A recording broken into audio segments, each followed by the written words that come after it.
अस्सलाम वालेकुम, कैसे हैं आप सब।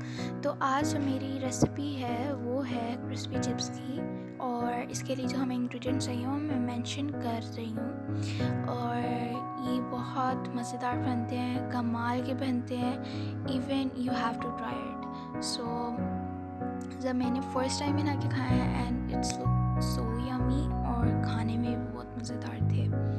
और मैं तो कहूँगी कि वीडियो को एंड तक देखें और इस रेसिपी को ज़रूर ट्राई कीजिएगा और मुझे कमेंट में बताइएगा कि आपको ये वीडियो कैसी लगी। ये हैं हमारे पोटैटोज़ और ये जी कट के हैं, और हमने इनको बहुत थिन काटा है ताकि थिन जो होते हैं ना वो बहुत फिर क्रिस्पी बन जाते हैं। अगर आप मोटे मोटे आलू काटेंगे ना तो वो फिर अगर आप उसको क्रिस्पी भी करना चाहेंगे ना तो बीच में से वो बहुत नरम हो जाएंगे। तो अब ये मैं डाल रही हूँ अपने ड्राई इंग्रेडिएंट्स मसाले, और आप लोग इनकी क्वांटिटी ज़्यादा भी कर सकते हैं, मसालों की कम भी कर सकते हैं। आलू आप अपनी मर्ज़ी से लें और उसके मुताबिक आप मसाले डालें, ठीक है। आप ज़्यादा भी डाल सकते हैं, कम भी कर सकते हैं। ये मैंने अपने 3 पोटैटोज़ के हिसाब से मसाले डाले और बहुत अच्छे बन गए थे।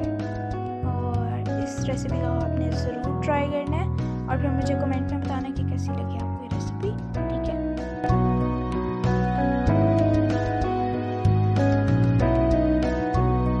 तो जी ये अच्छी तरह मसाले लग चुके हैं ये चिप्स के ऊपर, और अब बारी आती है हम अपने ऑयल को गर्म करते हैं और फिर हम इसको फ्राई करके दिखाते हैं आपको। मैं आप लोगों को एक छोटी सी टिप बताना चाहती हूँ। अगर आप लोगों को क्रंची और क्रिस्पी बहुत ज़्यादा चाहिए तो आप लोग इसको फ्राई कर लें जब तक ये लाइट ब्राउन नहीं हो जाते, और इस तरह फिर बहुत अच्छा लगता है। जिन लोगों को ये पसंद है वो ये टिप ज़रूर यूज़ कर सकते हैं।